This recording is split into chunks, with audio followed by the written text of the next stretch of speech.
Ethan et Laura semblaient être le couple parfait. Leur matin commençait libre par des conversations légères autour d'un café et leur soirée se terminait par un film ou une promenade tranquille. Parmi leurs amis, ils passaient pour inséparables, toujours souriants, comme si rien ne pouvait briser le lien qu'ils avaient construit. Mais parfois, derrière la façade de la perfection se cachent des fissures que seuls ceux qui vivent la relation peuvent percevoir. Pour Antoine, ces fissures ont commencé à apparaître subtilement, presque imperceptiblement, mais suffisamment pour provoquer un malaise qu'il ne pouvait plus ignorer. La première fois qu'il a remarqué quelque chose d'étrange, c'est quand Camille a commencé à sortir plus souvent, toujours avec des excuses toutes prêtes. « Je dois aider une amie », disait-elle, ou « Je vais juste faire une course rapide ».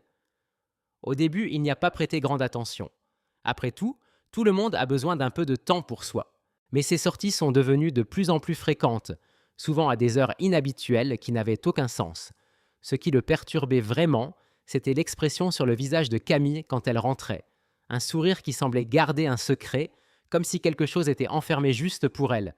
Il y avait aussi les appels tard le soir, quand Camille chuchotait au téléphone en sortant sur le balcon. Antoine faisait semblant de dormir, mais son esprit tournait à toute vitesse. Qui était à l'autre bout du fil ? Il se demandait s'il devait la confronter, mais en même temps, il avait peur de la réponse. Peut-être que c'était quelque chose de stupide et il ne voulait pas passer pour quelqu'un de possessif ou de paranoïaque. Il a donc gardé ses doutes pour lui, espérant que ce n'était qu'une phase passagère. Tout a basculé un beau week-end ensoleillé lors d'un barbecue dans le quartier à Saint-Germain-en-Laye. L'ambiance était joyeuse, remplie de rires, de discussions légères et d'enfants qui jouaient dans le jardin. Antoine se tenait près du barbecue en train de discuter avec des amis quand il a surpris une remarque qui lui a retourné l'estomac. Un des voisins, sur un ton un peu moqueur, a dit que Camille était très sociable dans le quartier, et avec certaines personnes en particulier. Le sous-entendu dans la voix l'a mis mal à l'aise, mais il a essayé de le cacher, riant nerveusement avant de changer de sujet. Pourtant, cette phrase continuait de résonner dans sa tête. Antoine refusait de croire qu'il y avait quelque chose derrière les mots du voisin. Pourtant, il ne pouvait se débarrasser du sentiment que quelque chose lui échappait. Cette nuit-là, pendant que Camille dormait à côté de lui, il s'est retourné dans tous les sens, repassant en revue chaque détail des derniers mois, les sorties, les sourires mystérieux, les appels nocturnes, et maintenant cette remarque du voisin. Les pièces du puzzle commençaient à s'assembler, mais il manquait encore quelque chose. Antoine a décidé qu'il lui fallait des réponses. Il savait que pour découvrir la vérité, il allait devoir observer Camille de près, sans lui montrer qu'il était méfiant. Ce qu'il ignorait, c'est qu'en commençant cette enquête discrète, sa vie allait prendre un tournant qu'il n'aurait jamais pu imaginer. Dans les jours qui ont suivi le barbecue, Antoine ne pouvait échapper aux doutes qui le rongeaient. Chaque geste de Camille lui semblait chargé de sous-entendus. Quand elle partait pour ses petites courses rapides, sa poitrine se serrait. Le temps qu'elle passait dehors paraissait trop long pour les explications simples qu'elle donnait. Il a commencé à faire attention aux détails qu'il avait négligés avant. Désormais, Camille laissait toujours son téléphone face contre table, ce qu'elle n'avait jamais fait auparavant. Parfois, il entendait des notifications de messages, mais quand il demandait d'un ton détaché qui c'était, elle répondait avec un sourire évasif, personne d'important. Cette semaine-là, pendant que Camille prenait sa douche, Antoine a vu une opportunité. Son téléphone était posé sur la table du salon, déverrouillé, avec une notification allumée sur l'écran. Il a hésité un instant, partagé entre l'envie de protéger leur couple et la culpabilité d'envahir son intimité. Mais la curiosité l'a emporté. Il a pris le téléphone, a respiré un grand coup et a ouvert l'application de messagerie. Ce qu'il a découvert l'a sidéré. Les messages étaient courts, remplis d'émojis et de sous-entendus. Mais ce qui l'a paralysé, ce sont les destinataires. Ce n'était pas un seul homme, il y en avait plusieurs, et à son grand effroi, il a reconnu certains noms, des voisins de la résidence, des collègues de Camille, et même l'ami qui habitait juste à côté. Les messages allaient du flirt léger à des propositions qu'Antoine ne pouvait ignorer. Chaque mot était comme un coup de couteau dans la poitrine, et le sentiment de trahison l'a fait lâcher le téléphone comme s'il lui brûlait les mains. Camille est sortie de la douche quelques minutes plus tard, ne se doutant de rien. Antoine était assis sur le canapé, essayant de garder une expression neutre alors que son esprit s'emballait. Qu'allait-il faire de cette information ? Il avait envie de la confronter sur le champ, mais il savait que sans une vraie conversation posée, cela risquait de tourner à une dispute stérile sans issue. Il lui en fallait plus. Il avait besoin d'entendre une explication de la bouche de Camille, quelle qu'elle soit. Cette nuit-là, quand elle s'est enfin couchée à côté de lui, Antoine a décidé qu'il ne pouvait plus attendre. La chambre était silencieuse, hormis le bruit lointain des voitures qui passaient dehors. Le cœur lourd et la voix hésitante, il a demandé « Camille, est-ce qu'il y a quelque chose que tu voudrais me dire ?» Elle l'a regardé, surprise par la question inattendue, mais son expression a vite changé pour quelque chose qu'Antoine n'a pas su déchiffrer. « Qu'est-ce que tu veux dire par là ?» a-t-elle répondu, le ton oscillant entre défensif et prudent. Antoine a alors évoqué ce qu'il avait vu. Il n'a pas eu besoin de donner beaucoup de détails. Le simple fait qu'il soit au courant des messages a suffi pour que Camille comprenne qu'il savait. À sa grande surprise, elle n'a pas explosé de colère ni essayé de nier. Au contraire, elle a pris une profonde inspiration, a détourné le regard et, d'une voix à peine audible, a dit « Tu mérites de connaître la vérité ». Le ventre d'Antoine s'est noué alors qu'elle commençait à parler. À chaque mot, il sentait le poids de la réalité s'abattre sur lui, mais rien ne pouvait le préparer à ce qu'elle allait révéler. Le silence a envahi la chambre, grandissant jusqu'à occuper tout l'espace entre eux. La respiration de Camille était courte et nerveuse, ses yeux fixés sur un point quelconque du mur, comme si les mots dont elle avait besoin étaient introuvables. Antoine attendait, mais cette attente était écrasante. Enfin, Camille a parlé, la voix tremblante. « Je ne sais pas comment te le dire, mais j'ai un problème. » Le cœur d'Antoine s'est mis à battre plus vite. « Quel genre de problème, Camille ?» a-t-il demandé. Sa propre voix lui semblait étrangère, plus calme qu'il ne l'était vraiment. Elle a fermé les yeux, comme si rassembler son courage était une bataille intérieure. « Je suis nymphomane » a-t-elle enfin lâché. Le mot est resté suspendu dans l'air, chargé d'une signification qu'Antoine a mis plusieurs secondes à assimiler. Il avait déjà entendu ce terme, mais jamais il ne l'avait associé à Camille ni à ce qu'ils avaient partagé ensemble. Elle a continué. « C'est quelque chose que j'essaie de contrôler depuis avant de te rencontrer. Je n'ai jamais voulu que tu l'apprennes comme ça, mais c'est plus fort que moi. » Antoine est resté immobile, essayant de comprendre. Il voulait poser des questions, mais aucune ne semblait appropriée. Sentant son silence, Camille a repris, presque sur la défensive. « J'ai essayé, Antoine. J'ai essayé tellement fort, mais parfois c'est comme une compulsion. Peu importe combien je t'aime, et je t'aime plus que tout, je n'arrive pas à me contrôler. Je me sens vide, et j'essaie de combler ce vide comme je peux. » Ces mots l'ont frappé comme des vagues, chacun plus dévastateur que le précédent. Il s'est rappelé toutes ces nuits où elle rentrait en souriant, les courses rapides, les appels mystérieux. Tout prenait sens maintenant, mais en même temps, un gouffre se creusait entre eux. Antoine voulait comprendre davantage, mais la douleur et la colère commençaient à prendre le dessus. « Donc c'est ça !» a-t-il réussi à dire, la voix plus forte qu'il ne l'aurait voulu. « Tu me dis que tout ça, ces messages, ces sorties, c'est à cause d'un problème ?» Il a fait des guillemets avec les doigts, comme s'il mettait en doute la légitimité de ce qu'elle disait. Elle l'a regardé et pour la première fois depuis longtemps, Antoine a vu des larmes dans ses yeux. « Ce n'est pas une excuse, Antoine, » a-t-elle répondu, la voix brisée. « C'est une explication. » Camille baissa les yeux, la voix tremblante. « Je sais que ça ne répare rien, mais tu dois comprendre que je n'ai jamais voulu te faire du mal. Je ne savais simplement pas comment te le dire. » Le mélange de tristesse et de colère qu'Antoine ressentait était insupportable. Une partie de lui voulait hurler, lui demander pourquoi elle n'avait jamais cherché d'aide, pourquoi elle avait caché ça si longtemps. Mais une autre partie, peut-être la plus humaine, commençait à réaliser le poids que Camille portait elle aussi. Ce n'était pas seulement lui qui souffrait. Elle menait un combat intérieur permanent et la culpabilité semblait la dévorer entièrement. « Tu as déjà pensé à demander de l'aide ?» demanda-t-il, essayant de retenir la colère dans sa voix. Camille hocha lentement la tête. « J'ai essayé quelquefois, mais je n'ai jamais tenu le coup. J'avais peur que tu l'apprennes, que ça nous détruise. » Antoine se tut à nouveau, luttant contre la tempête d'émotions qui le consumait. Il savait que cette conversation n'était que le début, mais il sentait aussi que le monde qu'il connaissait s'effondrait. Il regarda Camille, et il ne vit plus seulement la femme qu'il aimait, mais une personne brisée à l'intérieur, en train de lutter contre quelque chose qu'il peinait à comprendre. Il avait besoin de temps. Ils avaient besoin de temps. Mais une chose était claire, plus rien entre eux ne serait jamais comme avant. Les jours qui suivirent cette conversation furent marqués par un silence pesant dans leur appartement du quartier Saint-Germain. Antoine avait besoin de digérer tout ça. Mais comment digérer quelque chose d'aussi dévastateur ? Chaque échange entre eux était tendu. Antoine évitait d'aborder le sujet directement, mais les yeux de Camille semblaient avoir supplié pour une solution, pour une chance de rédemption qu'il n'était pas sûr de pouvoir lui accorder.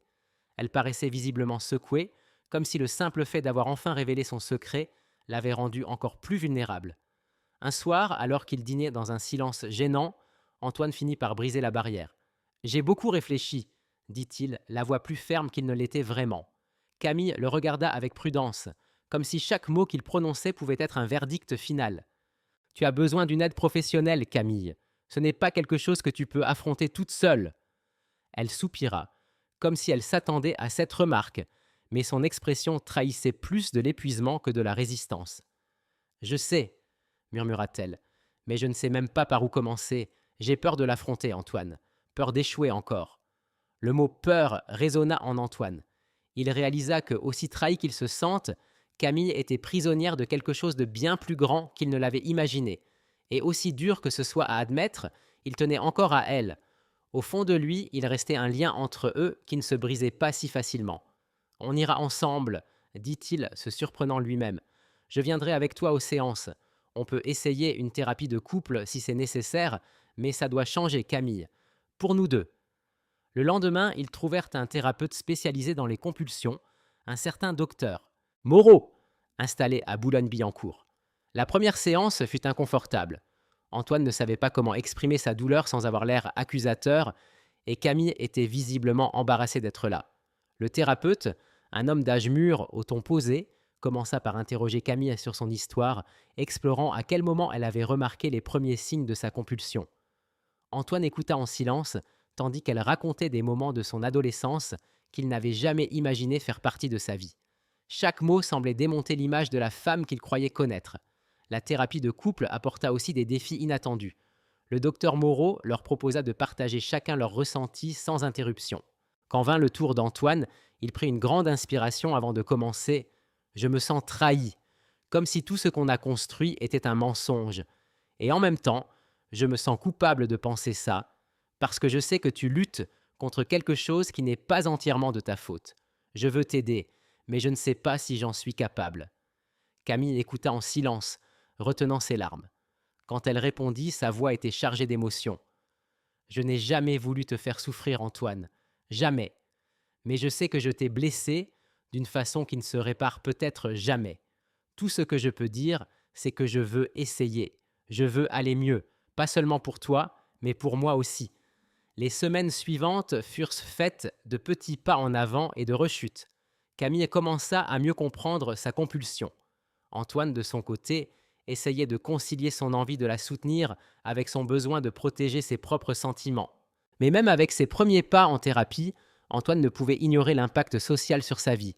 Chaque fois qu'il sortait, il avait l'impression que les regards des voisins le suivaient, comme si tout le monde savait ce qui se passait derrière leurs portes. C'était étouffant. Pourtant, au cours d'une des séances, quelque chose d'inattendu se produisit. Au milieu d'une conversation apparemment banale, Antoine remarqua un échange de regards entre Camille et le docteur Moreau. C'était subtil, presque imperceptible, mais suffisant pour faire sonner une alarme dans son esprit. Il essaya de l'ignorer, se disant que c'était juste de la paranoïa liée à leur situation fragile. Mais au fil des semaines suivantes, son malaise grandit, nourri par de petits gestes et des remarques qu'il ne pouvait plus passer sous silence. La blessure encore vive des trahisons passées le rendait hypersensible, et Antoine commença à se demander si la thérapie, censée être un lieu de guérison, ne devenait pas un nouveau champ de bataille pour sa confiance. Il ne savait pas s'il était paranoïaque ou si quelque chose de plus profond se tramait, mais son inconfort vis-à-vis du docteur Moreau augmentait à chaque séance. Il essayait de rationaliser ses pensées troublantes, se rappelant que ce pouvait être simplement la conséquence de la méfiance semée par Camille ces derniers mois. Pourtant, les gestes, les regards et même la façon dont le thérapeute redirigeait parfois la conversation pour se concentrer uniquement sur Camille lui nouaient l'estomac. C'était comme s'il était peu à peu exclu du processus, simple spectateur d'un jeu auquel il n'avait jamais voulu participer. Un après-midi, après une nouvelle séance pesante, Antoine décida de confronter Camille. La conversation commença de façon anodine autour du dîner. « Tu penses que le docteur Moreau t'aide vraiment ?» demanda-t-il, essayant de paraître neutre. Camille, occupée avec son assiette, répondit sans réfléchir. « Je pense qu'il comprend ce que je traverse. Il me fait me sentir comprise. » Ce dernier mot frappa Antoine comme une pierre. « Comprise ?» répéta-t-il, luttant pour maîtriser son ton. « Et tu penses que moi, je ne te comprends pas ?» Camille leva les yeux, remarquant enfin l'arrêt dans sa voix. « Ce n'est pas ça, Antoine. C'est juste qu'il a l'habitude de ce genre de cas. Il sait comment gérer. » Antoine resta silencieux, mais cette conversation ne fit qu'alimenter ses soupçons. Il se mit à observer plus attentivement les détails, surtout l'emploi du temps de Camille. Un jour, il remarqua quelque chose qu'il ne pouvait ignorer. Camille mentionna une séance supplémentaire avec le docteur Moreau, une séance dont il n'avait pas été informé. Il essaya de ne pas réagir sur le moment, mais l'idée que quelque chose se passait le rongeait. Le lendemain, Antoine fit quelque chose qu'il n'avait jamais fait auparavant. Il la suivit. Il savait que c'était une violation de la confiance, mais il avait besoin de réponses pour ne pas perdre complètement la raison. Il vit Camille quitter la maison plus tôt que d'habitude et garda une distance prudente.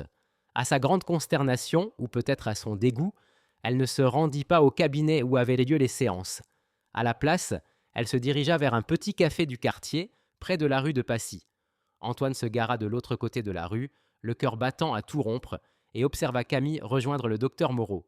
Ils parlèrent pendant environ 1 heure, et Antoine remarqua quelque chose qui le choqua. Les gestes de Camille étaient détendus, presque intimes, tandis que l'attitude du thérapeute trahissait un intérêt plus grand que ce qu'il aurait dû montrer.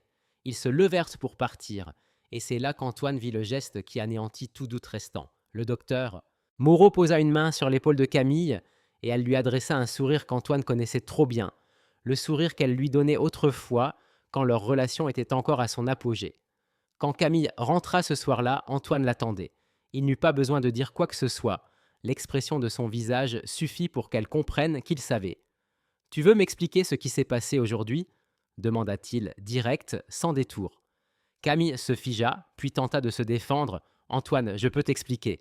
Ce n'est pas ce que tu crois. » Il eut un rire bref et sans joie. « Alors dis-moi ce que c'est, Camille, parce que de l'extérieur, ça ressemblait exactement à ce que je pense. » Elle hésita, les mots coincés dans sa gorge.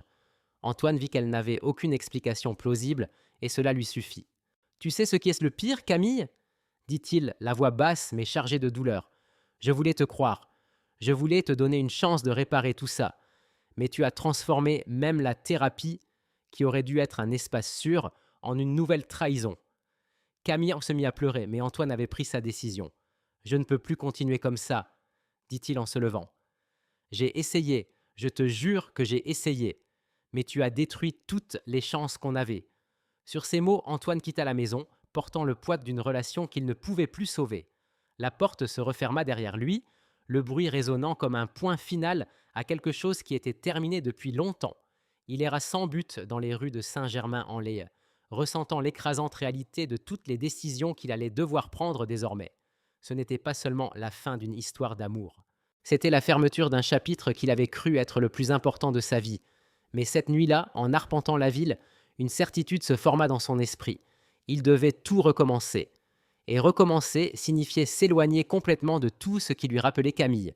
Le lendemain matin, Antoine rentra chez lui avec une résolution claire. Camille était toujours là, assise sur le canapé, les yeux gonflés et le visage blême. Quand il entra, elle releva la tête vivement, comme si elle espérait qu'il avait changé d'avis. Mais avant qu'elle puisse dire quoi que ce soit, Antoine alla droit au but. « Je vends l'appartement. » Les yeux de Camille s'écarquillèrent de stupeur. « Quoi ? Tu ne peux pas faire ça, Antoine. C'est notre maison. C'était notre maison. » Il la corrigea calmement. « Maintenant, ce n'est plus qu'un endroit rempli de souvenirs que je ne veux plus porter. J'ai besoin d'avancer, Camille. Toi aussi. » Il savait que les mots étaient durs, mais il ne pouvait plus permettre que ses sentiments soient balayés d'un revers de main. Pour la première fois depuis des mois, il se mettait en priorité. La vente de l'appartement se fit rapidement, peut-être parce qu'Antoine acceptait n'importe quelle offre raisonnable. Dans les semaines qui suivirent, en faisant ses cartons, il commença à réfléchir à sa destination. Il ne voulait pas rester dans la même ville, entouré de souvenirs et des regards complices des voisins qui semblaient en savoir plus sur sa vie que lui-même. C'est alors qu'un ancien camarade d'université, installé depuis plusieurs années à Montréal, au Canada, lui parla d'une opportunité professionnelle. Cela lui parut comme un signe. Assez loin pour tout recommencer, assez accueillant pour reconstruire quelque chose de solide. Camille tenta de le contacter plusieurs fois pendant le déménagement.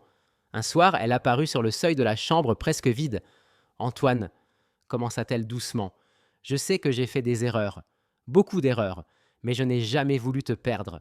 Est-ce qu'on ne pourrait pas réessayer ?»